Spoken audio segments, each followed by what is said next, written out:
Good afternoon, people. You are now tuned in to Urban Voices Radio. I am your host, Brad Harrison. I have my co-host, T. Marie. Hello. And we have a very, very, very special guest. We have the Jefferson County Commonwealth Attorney, Mr. Tom Wine, in the building. How you doing, sir? I'm doing great. Good afternoon, everybody. Good. This can move a little closer to your mouth so people can hear you. First of all, I want to thank Mr. Wine for coming in. I had some questions I wanted to ask Mr. Wine. And I guess the community has some questions as well. And I think we all kind of need a lesson on how the criminal justice system works and how the process works.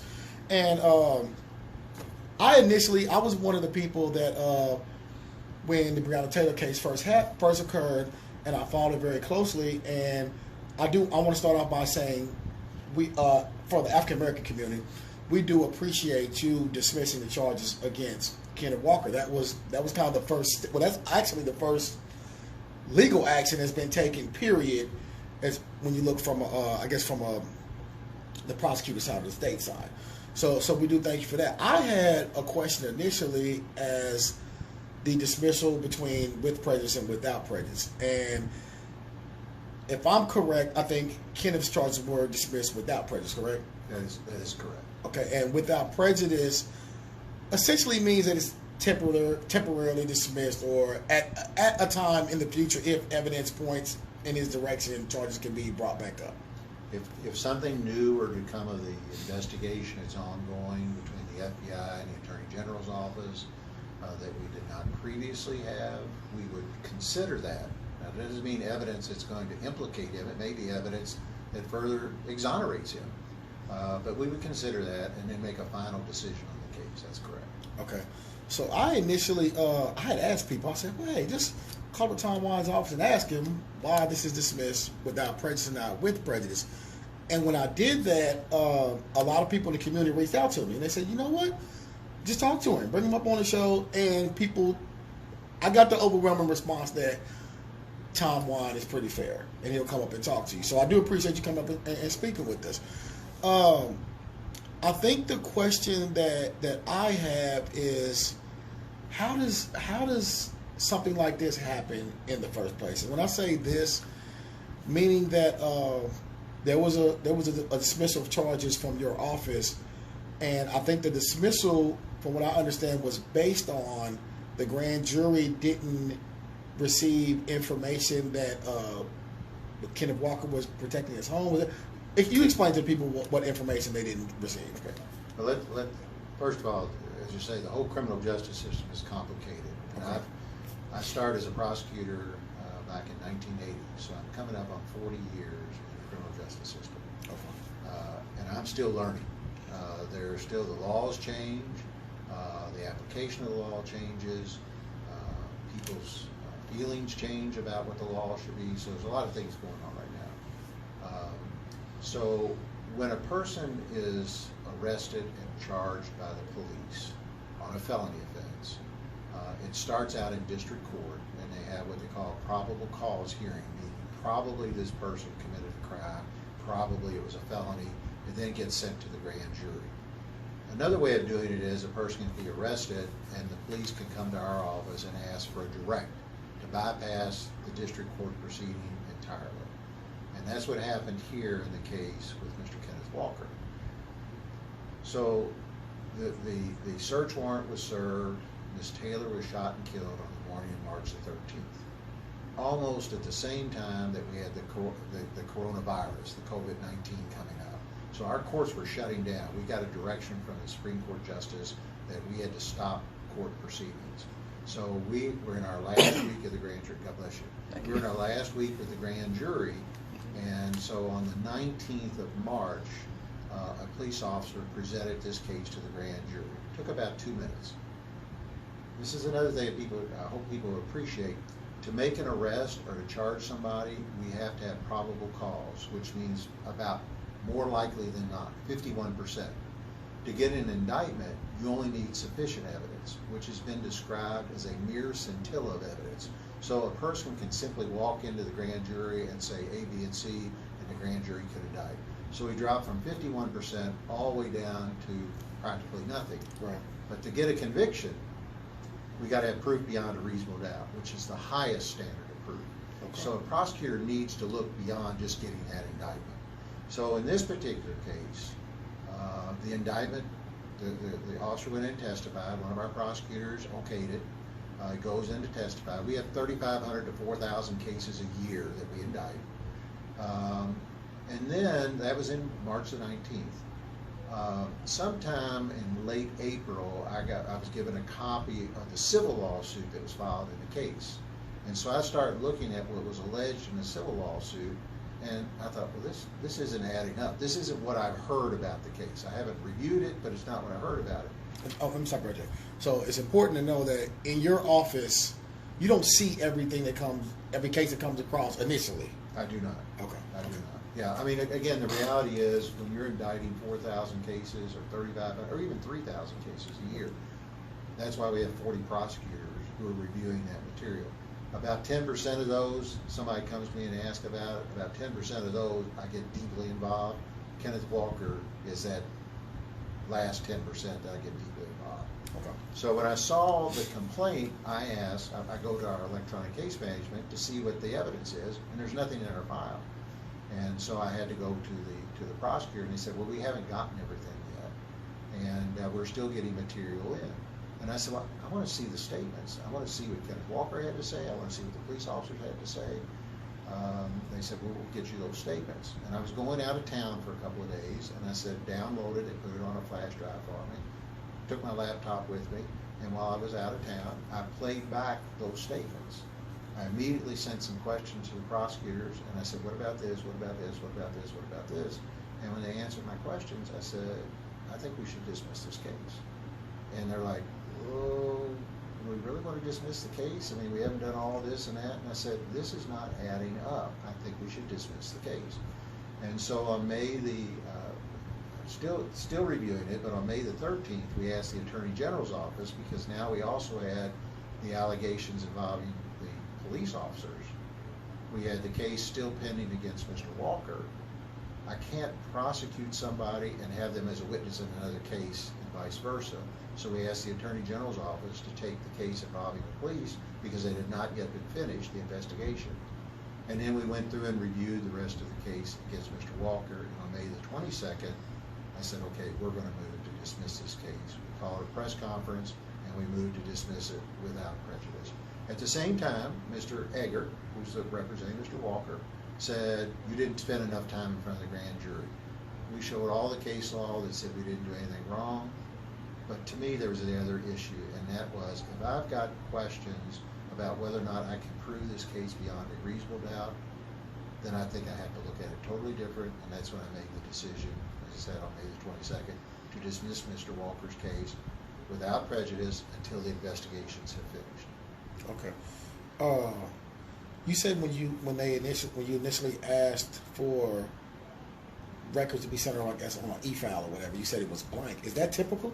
Well, and it's our case management system. We have an electronic case management system. Stuff was coming in. I just couldn't find what I was looking for. And I will admit, I'm not the most proficient because I don't look at all of them. But that's when I went back to the prosecutor and said, where's this information?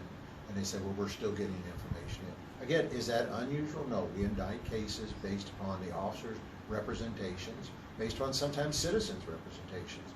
But it's better, in my opinion. And the other thing we've had situations where people have had self-defense claims.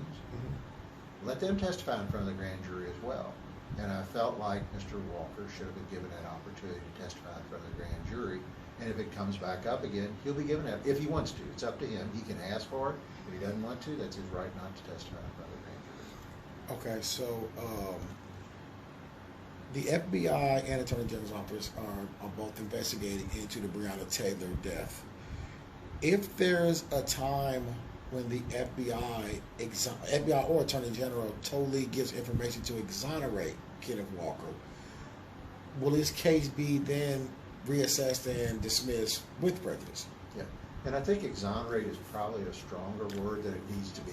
Okay. Nobody ever really can prove it. Nobody's required to prove their innocence.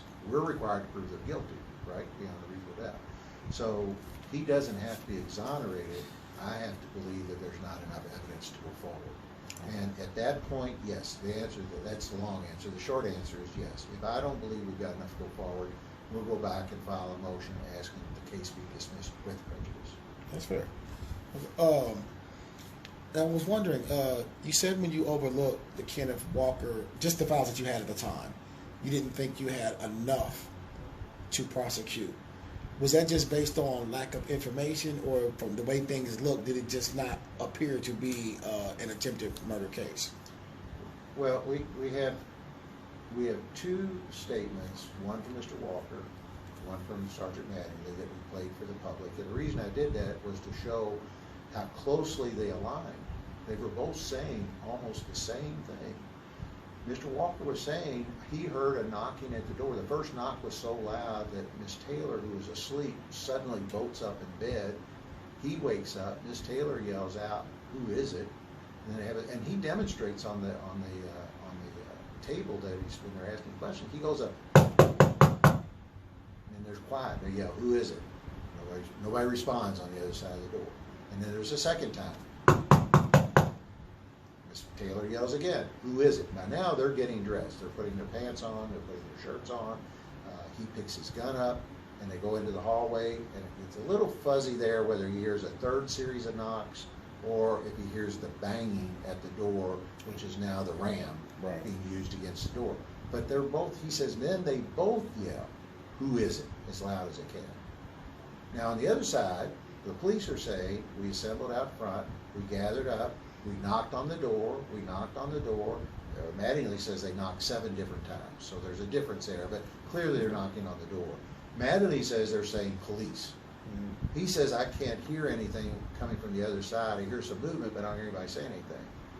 So when I look at those statements, and I think we also have 2 laws in conflict with each other. A homeowner has a right to protect themselves and their property if they think somebody's breaking in. That's what Mr. Walker's relying on. The police have a statute that says they have a right to use force, including deadly physical force, if they feel they need to protect their lives. So we have 2 laws that are in conflict with each other. We have statements, as I said on May the 22nd, it's very possible neither one of them could hear what the other was saying. Neither one of them are lying, because they're both yelling at the same time, and they're banging on the door, they're knocking. So all that together made me think there's a problem with this case. And until we got some more evidence to tilt it one way or the other, we should dismiss it. So that's my thought process as a prosecutor. That's my discretion as a prosecutor. Did you get any flack for that? For dismissing his charges? I'm smiling at your radio. Yes, I got some flack for it. And again, it's not that I wasn't supporting the police. I believe them when they said police. I believe them when they said we knocked. But that doesn't mean that I can't look at the other side of the case and believe what Mr. Walker was saying. So it wasn't that I wasn't supporting the police, but I'm trying to be a neutral arbiter and looking at all the information. And maybe that's from 20 years as a judge. You know, I'm not just going to go rushing headlong in and make a mistake when it has to do with somebody's liberty and life and freedom. So yes, I got some pushback that I was not, I shouldn't have dismissed it. I should have allowed the case to continue. Okay. Now, I just want to make it clear to people listening and people viewing,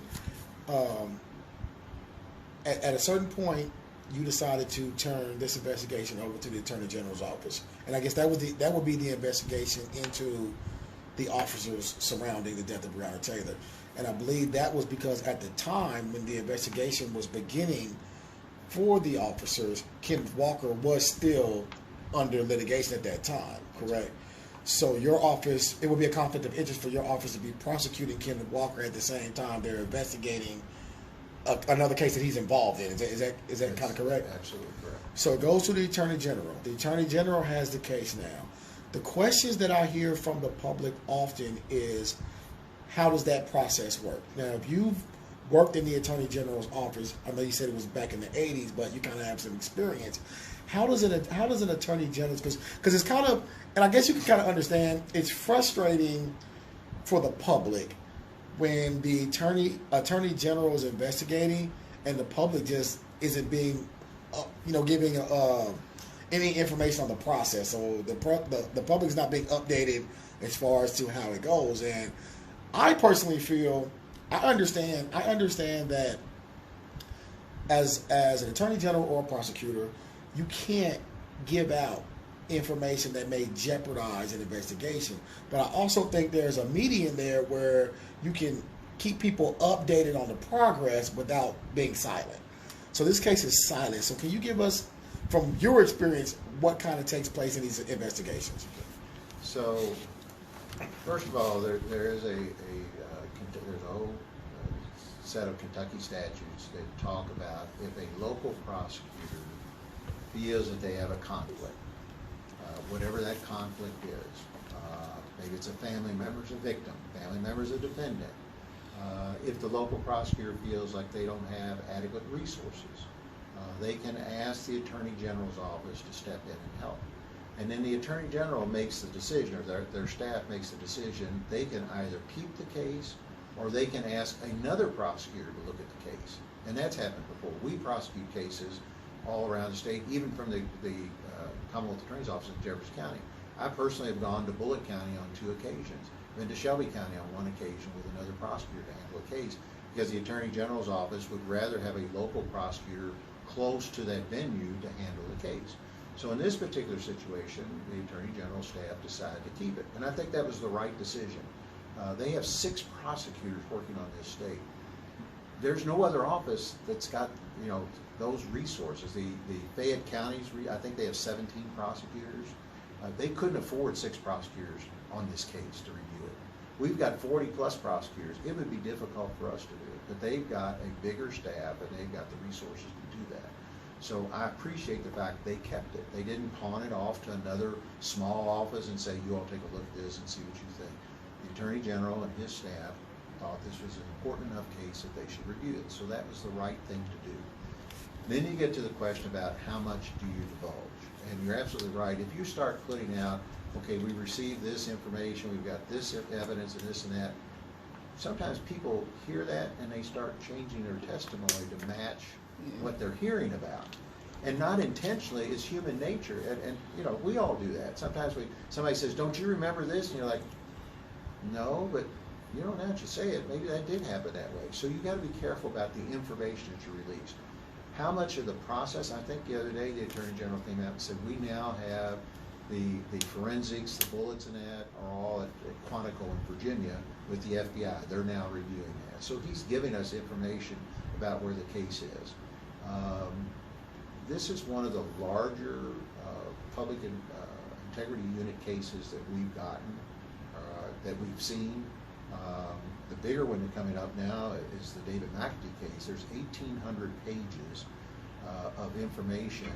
There are 4 terabytes of interviews and videos and all that's coming to our office. 4 terabytes? 4 terabytes. They've asked us if we had to get an external drive with 12.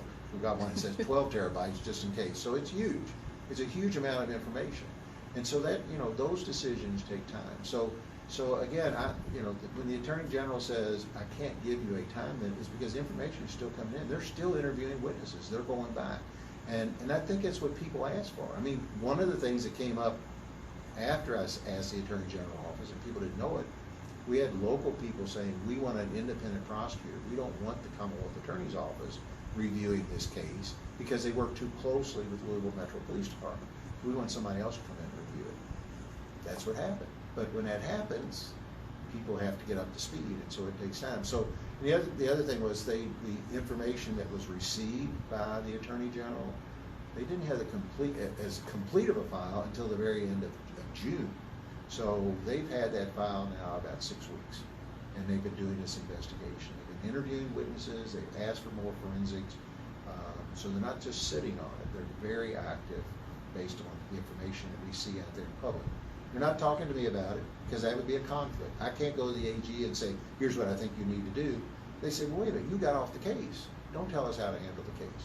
And that would be absolutely correct. Professionally and ethically, it would be wrong for me to tell them what to do. But I know what I'm reading in the newspaper, so I think at this point they're doing the right thing. Okay, so an attorney, the Attorney this is a question I think a lot of people have as well. Daniel Cameron is the face of this. In your experience, is the Attorney General actually the person investigating the case? Because from my understanding, there's a team of prosecutors. You said 6, right? So there's a team of 6 dedicated prosecutors. One might be out talking to witnesses. One might be doing ballistics. One might be doing this and that. Is Daniel Cameron actually involved in that process, or is his job to wait for his team to collect all the information, review the file, and then make a determination? He would be the person to ask that question. Okay. From my experience, when I was at the AG's office, and David Armstrong was the Commonwealth attorney, was the Attorney General, and we had big cases, we would give him a report about where things were. But you have to remember, the Attorney General has not only this criminal investigation, there are multiple other criminal investigations, there are civil investigations going on. So there's a number of different things, and it's just like with me. Like I said earlier, I can't tell you every case in our office of what's happening. But as they get to be more important cases and more involved, then I get more information about it. And so I think that's probably the same thing with the Attorney General here. You know, he's got a prosecutor on there that has about 35 years experience. Probably one of the most experienced. He has prosecuted with the U.S. Attorney's Office, prosecuted cases here in Jefferson County. One of the most experienced prosecutors you're going to have. He's got a second prosecutor on that team who's got over 30 years experience. I've worked with her when I was at the AG's office. Smart lady, does a great job. He's got a prosecutor from Fayette County who left Fayette County to go to the AG's office. She's a smart prosecutor, so like 7 or 8 years. So you've got a large number of people. Then he's got not just the prosecutors, but they've got investigators there assigned to their office as well who are doing the interviews. They do the interviews, they get it typed up, they give it to the prosecutors. That's the process. Okay. I'm just wondering because we've heard, I think we've heard Mayor Fisher speak out and say that he thinks the investigation is taking too long. I think I've heard Andy Beshear say the same thing. Now, I did hear you say that up until maybe, I think you said the end of June or July, that the Attorney General just received the completed file. Is that because information is still trickling in, or is there a hold up in the process? Why would it take information that long to reach the Attorney General? So, again, my understanding is about the end of June that they got the file. They said we now have the file. But that doesn't mean that PIU, who did the investigation, was out of the picture. They still have some interviews that they may or may have been doing that they turned over, and then their own investigators from the AG's office. Yeah, information continues to come in. That's the message I think we've seen in the news media, and that they're still getting information. Again, the information I can give you on the McAtee case, J. Michael Brown, a classmate of mine, last Tuesday said we've turned the information over to the Commonwealth Attorney's Office. We've still not met with their investigator. We still don't have the case, and they're still interviewing witnesses. So we've asked them to get, and they've given us some of the case. They're, like I said, they're downloading information. But when you've got, it's taking 24 hours to download some of that information with that 4 terabytes of material. So, but we've already started looking at what they've given us, because I don't want to, it's like a relay race, right? Mm-hmm. I mean, you're running alongside of each other and you pass off the baton. That's the best way to do it. You don't run up, stop, pass off the baton, take off running. Right. So we have to have a relay race in this, if you will, getting the information and let them continue doing their investigation. And I believe, based on what I'm reading, is that's what's going on with the AG's office in this Breonna Taylor's case. Okay, now the Attorney General is investigating the Breonna Taylor case. The public needs to know whatever decision the Attorney General makes, whether it's to indict, to not indict, but we'll say, for argument's sake, say one of the officers indicted, or maybe 2 of the officers indicted. Does that case now come back to your office? No, it does not. Okay. Once we disqualify on the case, it's handled by the, and again, it would only make sense. And I understand why people would ask that question, because they're reviewing the case for prosecution or non-prosecution. And so once they make the decision to prosecute, to then hand it back would mean we'd have to go back and review all the material. I never got the PIU investigation in the officers. So we would then have to go back and review all that material that they had reviewed in order to go forward with it.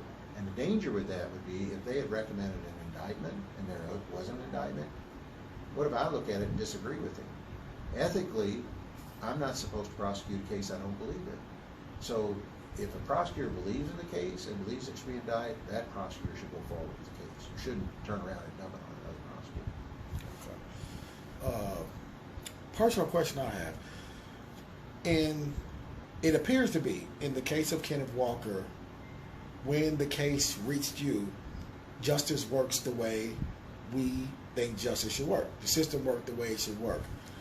But often there's times when a case is not high profile and someone may be in that situation that doesn't have a lot of media publicity, and they may fall through the crack. They might not be a Kenneth Walker, and they may essentially be prosecuted, maybe even convicted. How do we make this system better where that doesn't happen? I mean, there's no such thing as a perfect system, but how do we make the system better where that doesn't happen or is not likely to happen? That's the question that's being asked all across this country, and has been asked all across this country for a long, long time.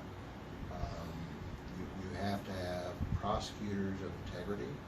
You have to have prosecutors who are not concerned with getting convictions, but rather they're concerned with doing justice. And those are not hollow words. I mean, I know you hear it and you say, yeah, but this happened. And you're right. There are bad prosecutors.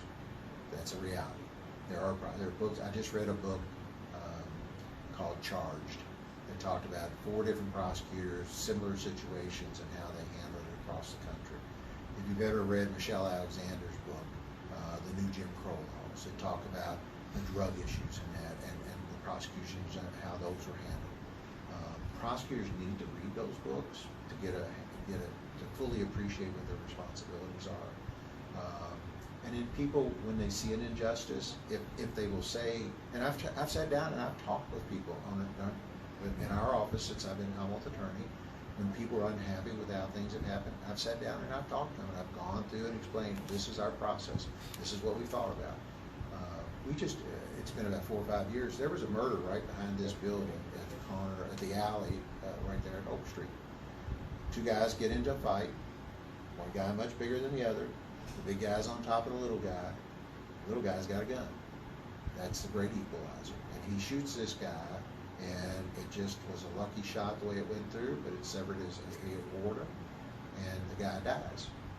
So the mother of the dead man wants to see this guy prosecuted, and our prosecutor said no. And she was upset about it, and so I went through the whole thing, went through all the evidence, looked at it, went back over a long letter and explained to her what had happened, and I was sorry, but it was self-defense, right here. We had one in front of this building, if you recall, the young man from, I forget the country from Africa. Tom, you're gonna make people not want to come up here now. This y'all do remember the case you're talking about that? Yeah. And so there, the police officer was called to the scene. He's at the scene. The fellow picks up one of those flag standards and he's waving it around, and he uses it. The officer falls backwards and pulls the trigger. The bullet hits the man in the leg and severs his femoral artery. He bleeds out in 4 minutes. And we had some witnesses who said, oh, the officer never gave him a chance. He just pulled his gun out and fired right away. There were security cameras all around. We looked at every one of those security cameras and we could show the process. So I'm sorry a man died. And I said this again, I want to get back to something I should have said in the very beginning. I cannot imagine what Tamika Palmer is going through right now. She's lost her daughter. I've got a son about the same age. I offered my condolences to her. I am sorry this happened.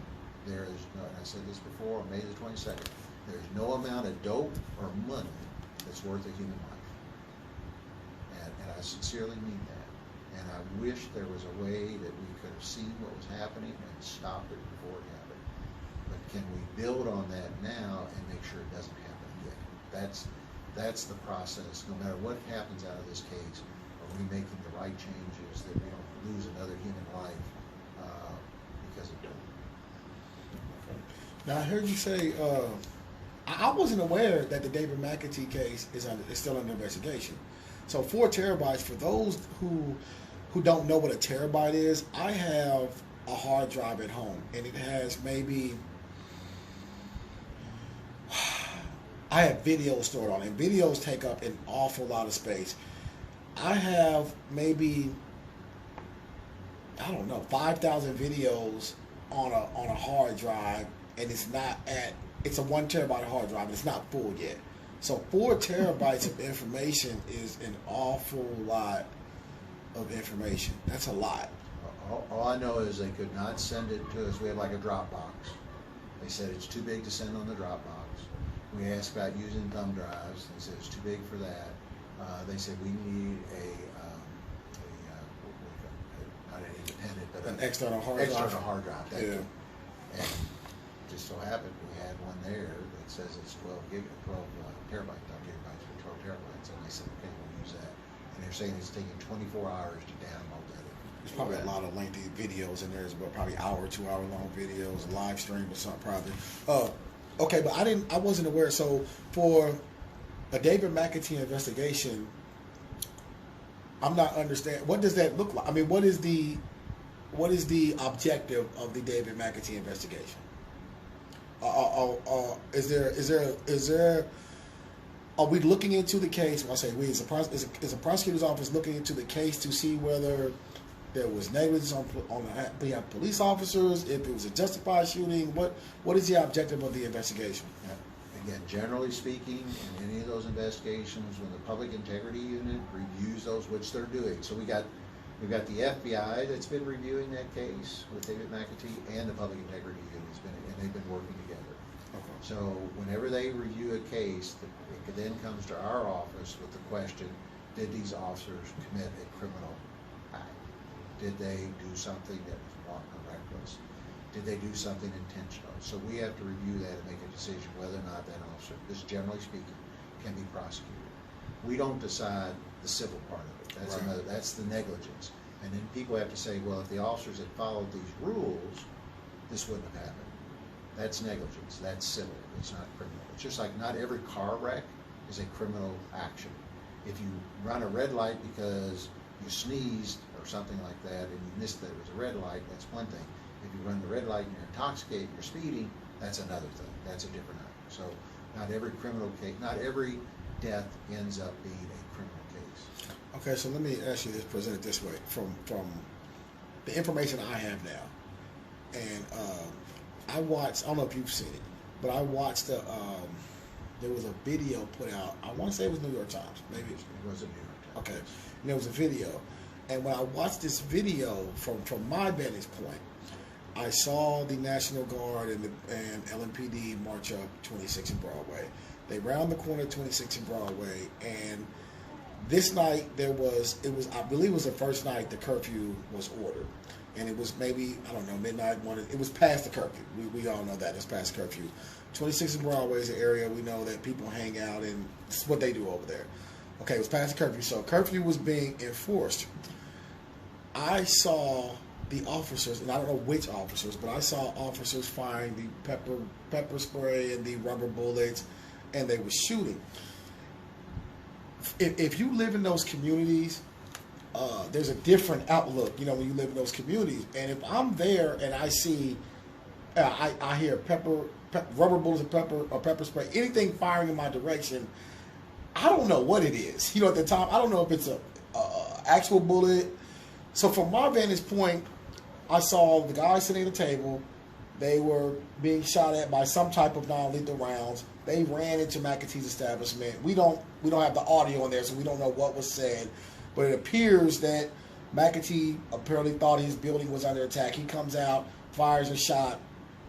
With no audio, we don't know. From my standpoint, I'll assume it was maybe a warning shot.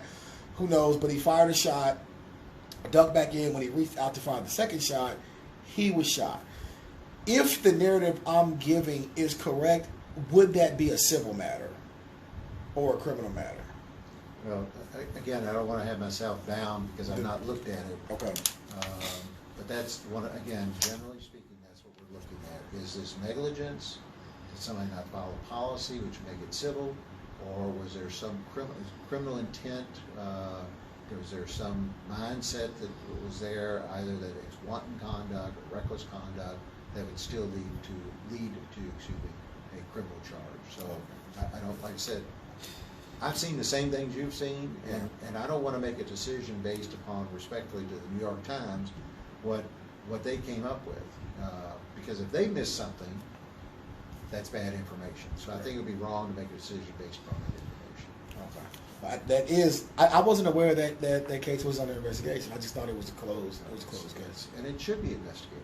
Again, a human life has been lost, and we want to try to find answers so that it doesn't happen again. You know, what precipitated that? Did Mr. McAtee do something, or did the police do something, or National Guard do something? We don't want it to happen again. I mean, we're losing enough people already because of criminal actions, much less having people accidentally dying because of state actions. So as far as the Breonna Taylor investigation officially, your office is out of the picture. Our office is out of the picture. Okay, that's interesting, but and I mean, it's tough because now we have to. Okay, what would happen if there's an indictment from the Attorney General's office? Will it be tried in a Jefferson County court? Usually.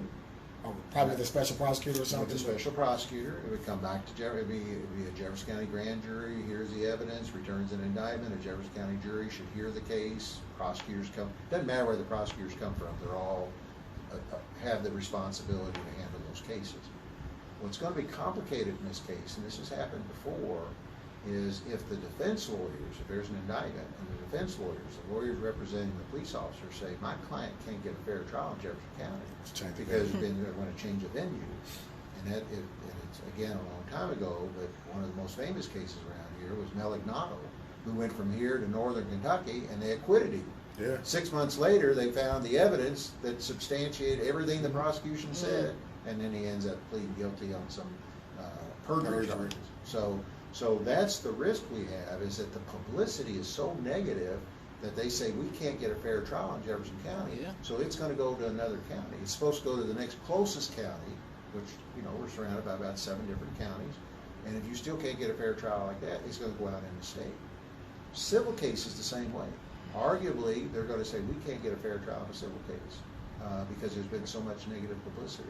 So those are all legal issues yet down the road.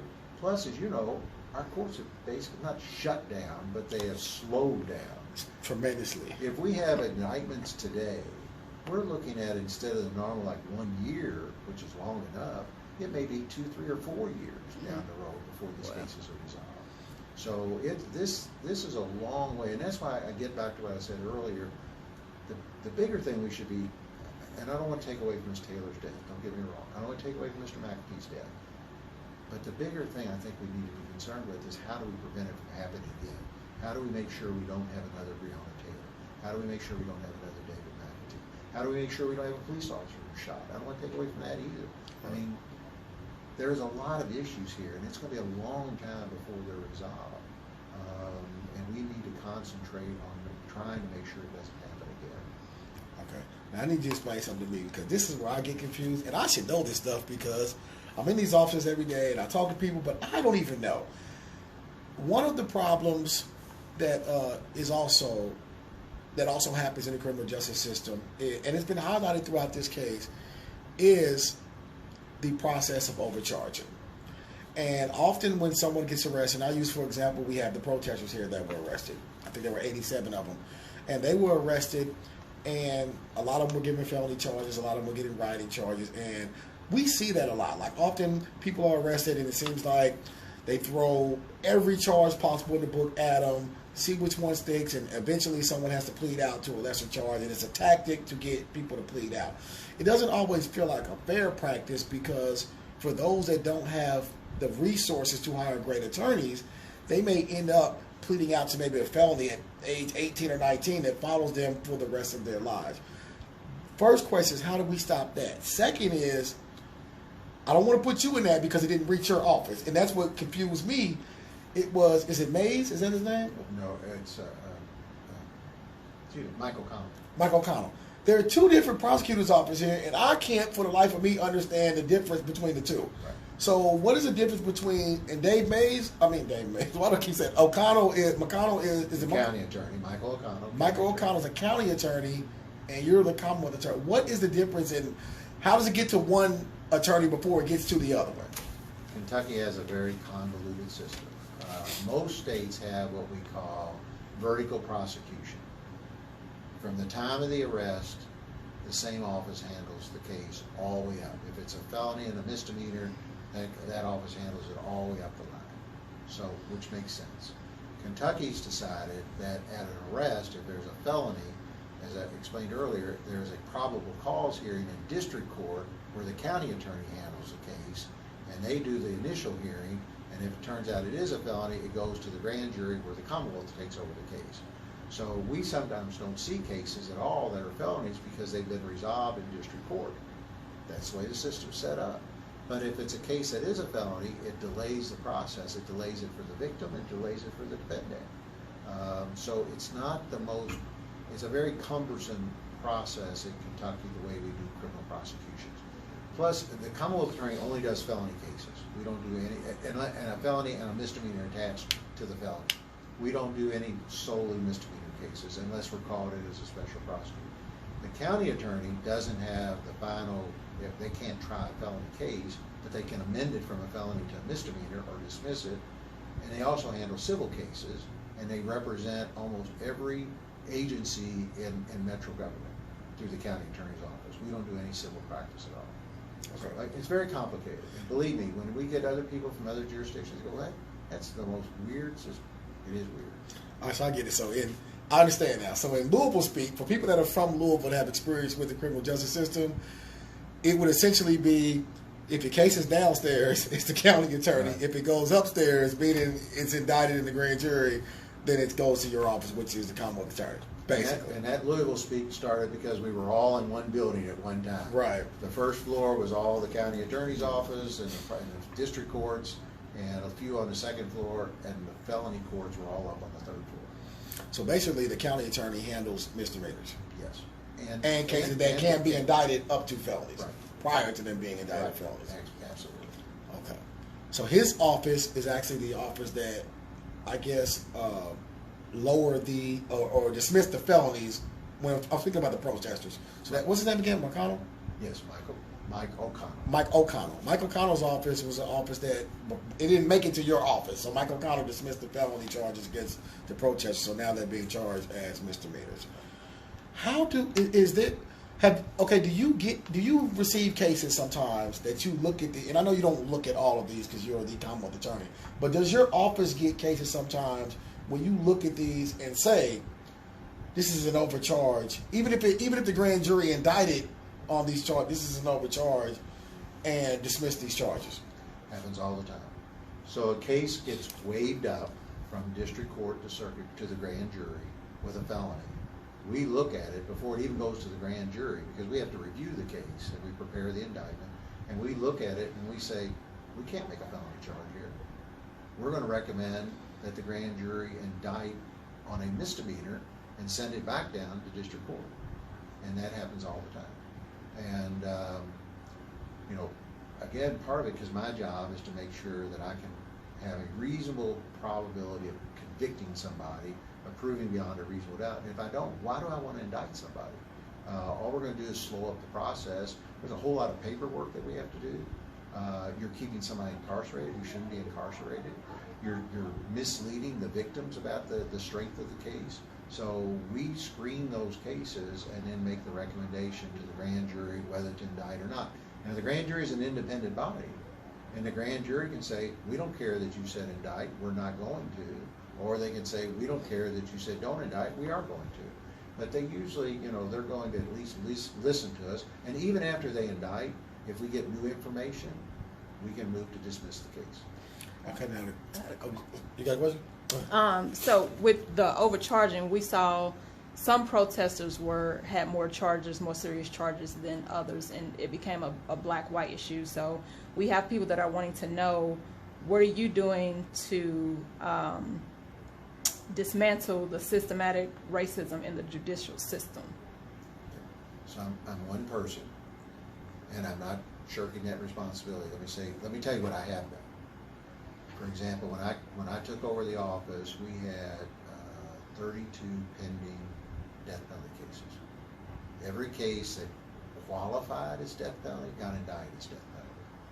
We now have 8 because we went through and we said we're not going to indict somebody on death penalty just because it looks like a death penalty case. We go through a whole process of review now.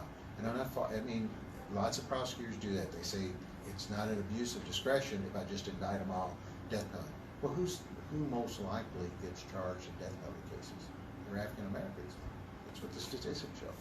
So we go through it, and now we're down to 8. So that's the first thing. Expungements is another thing. Who most likely was affected by cases that had been indicted and then dismissed, but dismissed without prejudice, and they sat there for 15 and 20 years? So we went back and said, we're not going to do that. We changed it. So I can change on my end. The problem with the charging is it's up to the individual officer at the time. And so it's a training process with the Louisville Metro Police Department or St. Matthews or Shively or whoever it is. It's a training process that they not overcharge. But they're looking, again, everybody makes a decision based upon the information they have in front of them at the time. And if they think they've got enough information to go forward with it, they're going to make that charge. We just got to try to get to it as quickly as possible. And Michael Connell did that. He said, I don't think we can make those charges, and I have to agree with him. I don't think we could have made them, I don't think they've gotten through the grand jury. If they had waved them all upstairs, they wouldn't have gotten through the grand jury on the charge of intimidating a participant in the legal process. And not part of your question, but I have to say this. A lot of people are trying to blame Daniel Cameron for those charges. He was nowhere around. He didn't decide who should be charged. He had nothing to do with the charging process in this situation. He had nothing to do with the dismissal of the cases. He didn't even know they were being dismissed. So I'm just saying the way our process is and you got 3 levels of prosecutors, and they're not always talking to each other, even though we have a unified prosecutorial system. But in this case, I think Michael Connell, when he went through and said, okay, we can't make it, I understand why he did it. I wish there had been a little more communication, but I understand why he did it, and I think he's got that off. When he gets it, I don't know if they've all been up yet in front of you yet. I think they just said we're going to dismiss them. Yeah. So they still have those charges on the record, if you will, but he says he's going to dismiss them. So police officers make the charges, and then from there they go to district court, which may and essentially go to grand jury or district court. In this case, district court decided that these charges probably won't even fly in the grand jury, so they dismiss them from there. If they had a pushed to grand jury and they got an indictment, then the felony charge would have came to your office. Then we would have reviewed it again, and we would have had to make a decision. Can we prove the elements of intimidating a participant in the legal process? And if the answer is no, we're going to tell the grand jury, don't indict. Right. Okay. That's I think a lot of people were curious about that as well. See, that's another process that's different in Kentucky. Like in New York, we have some prosecutors from New York. An officer makes an arrest, but he doesn't get to make a charge until he talks to the prosecutor on the case, and the prosecutor says, what are the facts? This is the charge. So that varies from state to state. It varies from state to state.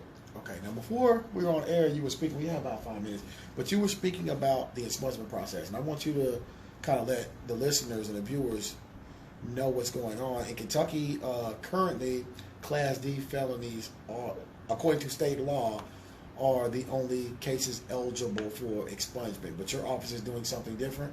We're looking at Class C felonies. For example, if you steal something under $10,000, that's a Class D felony. You pay it all back, 5 years have gone by, you get to expunge that case.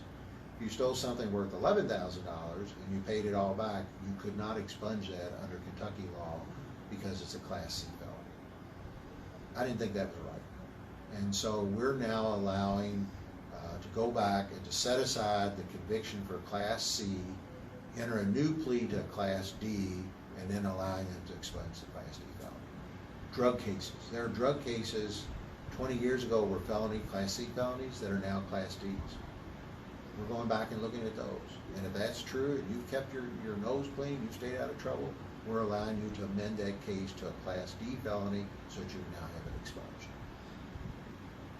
We've had people cry in the courtroom. That's what the prosecutors tell me. Before we had COVID, we've been doing this for about 6 months, crying in the courtroom because they finally got this off their record. They can now go to their kids, grandkids, ball games, and be chaperones and things like that. It's the right thing to do. So yeah, I feel like that's a positive thing. And when we made the first changes, because we started allowing dismissed cases without prejudice to be expunged, nobody else in the state was doing that. A local prosecutor and I talked about it beforehand, before I got elected. I told him what I was going to do, and we're doing it, Kentucky law changed. He came up to me one day, he said, "You're the first politician that did what he said he was going to do after he got elected." And I said, because I think it's the right thing to do. And so. Now, is there any push for this to, push like to send this to Frankfurt or make this a state law? Because Kentucky moves slow. The laws in Kentucky move very, very slow, and people are still suffering. So has your office been in contact with anyone in Frankfurt to try to? At this point, what my goal is to show that it works. Okay. And to show here's the process, and here are people who are getting this opportunity. I have been in contact with the administrative office of the courts because I think we need a rule change.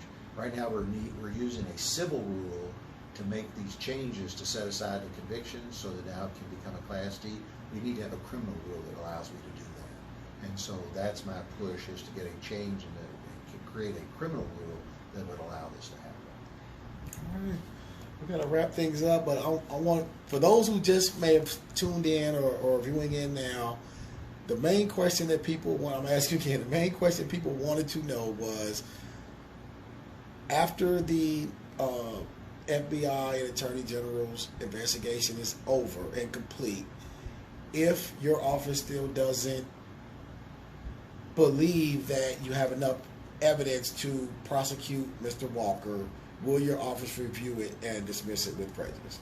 We would absolutely review it a second time, and assuming that there's no reason for us to go forward with the case, it would be our motion to dismiss the case with prejudice, which means he could not be prosecuted for it at a future time. Oh, in those cases, I was just curious, in those cases, is there ever like a time limit? Well, I guess not in that case because it would be an attempted murder charge, but in other cases, like if someone's case is dismissed without prejudice, can that be picked up like for the entirety of their life? That was the problem. Before they changed the law, 2 or 3 years ago, absolutely. Those cases were pending for 15 and 20 years because somebody said, "Yeah, I can always bring it back. We may get new evidence." I said, "We're not going to get new evidence. If we'd have done it by now, get rid of the case." So yes, if it was dismissed without prejudice in the past, now the laws change and it gives you 1 year, and then it has to be dismissed with prejudice or expunged, if you will. So the law has changed on these dismissals. But previous to that, until we start doing it in Jefferson County differently, those cases just hung around forever. But that doesn't apply in murder, attempted murder, does it? Because it's a Class D. Well, again, because it's a felony that's being dismissed, there's still a limit on how long you can let those things hang. Okay. It doesn't mean you can't come back later, even though it's dismissed with prejudice or it's expunged. If new evidence came up, if the body suddenly appeared or whatever, you could still go back, but it's not on the record if you're not able to proceed with the case. Okay. Again, I want to thank you, Mr. Tom Wine, for coming in and speaking with us. I think you pretty much answered all the questions I had, but I just wanted to bring you in here because I didn't.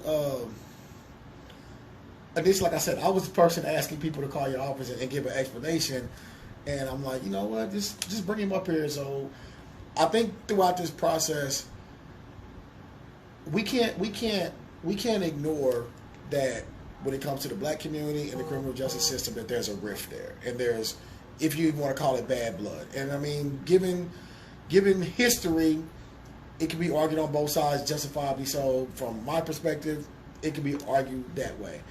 I think it's better in opportunities like this where we have a chance to build bridges versus attack, that it's better to build, because often some of us are in the same places, but when the information is put out through different channels, it may be put out differently. But oftentimes we're all looking for the same goal. So I think the Breonna Taylor case is a sad case. It's a sad case, and we all should fight to hope that it never happens again.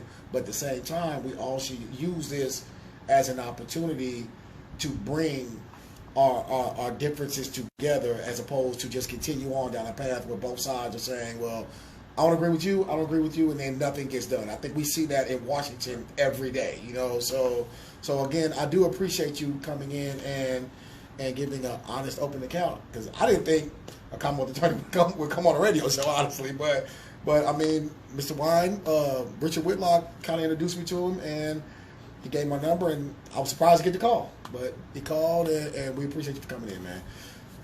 Thank you for the opportunity. And like you said, I would rather, instead of us stopping the conversation because we disagree on something, is that we start the conversation where we agree on something. And I'm agreeing with you that there have been a lot of injustices in the past. And I can't correct all those, but I can learn from them as a prosecutor and go forward and make sure they're not repeated. So we have to figure out where we have common ground and build on that instead of stopping the conversation just because we disagree on something. Right. There we are. Thanks again. Tune in to Urban Voices Radio every Saturday afternoon at 1 p.m. on Power 106 FM. If you can't catch us on air, catch us online at kyheartmedia.com. Again, that's kyheartmedia.com. And again, on all the Urban Voices Radio platforms on social media. Until next week, people, we are out of here.